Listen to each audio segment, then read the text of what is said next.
Hello everyone, welcome to another session of Nurse Talk. When I was doing a video regarding the cerebrum, the different parts of cerebrum like frontal, temporal and all, I was saying you about the Broadmanns area, and I was also mentioning that the Broadmanns area is very important for our nursing competitive exams. So hence I am doing a separate video on Broadmanns area. I'm not going, when we are saying about Broadmanns area, there is about 52 different areas in our brain which is controlling or which is having different responsibilities. So I'm not going to say all the 52 ones, which I don't think we might need it for our nursing syllabus, but I'm going to only mention about which are the major Broadmanns area which we might need to learn for our nursing MCQ examination. Okay, so welcome to Nurse Talk again. I'm going to discuss today, as I said, it's Broadmanns area. I hope you can all see the shared screen here. So this is the actual image of a brain in here, and in here you can see different areas in different colors. Yeah, totally we have 52 like this, so that means we have 52 a Broadmanns area. And among these 52 areas, what is more important for us is somatosensory, motor functions, and this area here 44, 45 and this one 22. So, and this visual. Okay, so again I would like all of you to be attentive in this class, because this is going to be interesting and at the same time can be confusing. So if you have got a pen and paper, you can write it down. So now today we are going to discuss about Broadmanns area.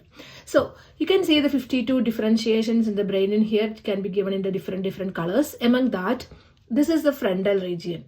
This is a frontal area. And when I was talking earlier in the different video about the cerebrum, I was saying in the frontal region we are having thinking, reasoning, intelligence, emotions and personality. They are all in the frontal lobe of the cerebrum. So in the frontal lobe, other than all these things what coming under the intelligence, reasoning and thinking and all, we have a separate area called Broca's area. Broca's area. See, the Broca's area's number is 44 and 45. According to the MCQ answer keys what we are using, it is 45 and 45. The Broca's area is 44 and 45. So in the Broca's area, the responsibility of Broca's area is motor speech. Motor speech. That means we have already mentioned the name term motor. That means the movement, how we are talking, like the sound production to make sound, like the voice, how are we talking, or what is the phonation. So these are all controlled by the Broca's area, and Broca's area is in the frontal lobe. Very important to remember. The number is 44 and 45 and it is in the frontal lobe, and Broca's area is responsible for the motor speech. Okay, now we are going to the number 22 in here. See, it's written sound. This is Wernicke's area. Wernicke's area. And Wernicke's area is also responsible for sound, but it is a bit different. It is sensory speech. So now we have been mentioned about two types of speech production. One is motor speech in the frontal lobe of Broca's frontal lobe, and it's in the Broca's area. Second one is Wernicke's area, responsible for sensory speech, and it is in the temporal lobe. This is temporal lobe. Yeah, this is temporal lobe. So we'll get back to that again once more. I was saying you because it's a bit confusing and I want everybody to remember in detail, because this can be asked. This is already asked more than a few times in different MCQ examination. The questions were coming up like what part of the brain is responsible for motor speech, and the options will be Broca's area and Wernicke's area or Broadmanns area, like that, just to make sure that we are confused. So that type of questions, and also what part of the brain is responsible for the sensory speech, and then comes the answer is Wernicke's area. So as it is important, I'm going to tell you again on that. Okay, so here again in the Broadmanns area, 44 and 45 is the Broca's area, responsible for motor speech, Broca's area. And the 22 is responsible for sensory speech, and that is Wernicke's area. And the Broca's area is in frontal lobe and Wernicke's area is in temporal lobe. Very, very, very important. Broca's area is in frontal lobe. Wernicke's area is in temporal lobe. So coming to the speech comprehension. Speech comprehensions mean understanding what we are saying, or like planning in our mind before I am talking to you, and I'm planning, it's already in my mind what I'm going to say the next sentence is. That is comprehension of the speech. And this comprehension or sensory ability to speak is coming from my Wernicke's area. It is in the temporal lobe. But my sound production, like how I am talking, a movement of my tongue and the production of sound, it is coming from the Broca's area, that is in the frontal lobe. So I hope now you got an idea about the Broca's area and the Wernicke's area. Broca's in the frontal and Wernicke's in the temporal.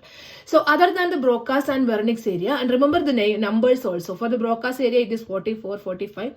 Wernicke's area it is 22 as per the answer keys of our MCQ examinations for nurses. Okay, so this is very important, the Broca's and Wernicke's area. Other than the Broca's and Wernicke's area, the other thing what is important in the Broadman's area is the somatosensory. How I would remember the somatosensory Broadman number is 1, 2, 3 somatosensory. Okay, 1, 2 and 3 are the important somatosensory Broadman's area. So the way I remember is 1, 2, 3 somatosensory. The Broadman's areas 1, 2 and 3 are for somatosensory. And for motor, as per our answer key, the site is 4. Broadman's area 4 is motor. So at least we should learn one among them, so that we will get an idea. When we see the options, we will get an idea what the answer might be. So somatosensory is 1, 2, 3. Motor is 4. Okay, and then I'm coming to the vision. When I was discussing about the cerebrum, the parts of cerebrum and the functions of different lobes of cerebrum, I was saying you about the occipital region, which is responsible for the vision.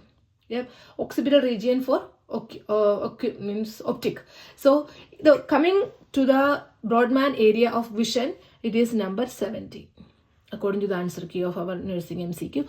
So visual area is 70. So how many Broadman's area did we study now? 1, 2, 3 for somatosensory, 4 for motor, Broca's area in the frontal lobe for motor speech, that is 44 and 45. Wernicke's area in temporal lobe for sensory speech is 22, and vision Broadman's number 70. So these are the most important Broadman's area which is usually asked in the nurses examination for us. As I said, there are more other than this, there are more Broadman's area which might not be asked for our examination, which is not coming under our syllabus.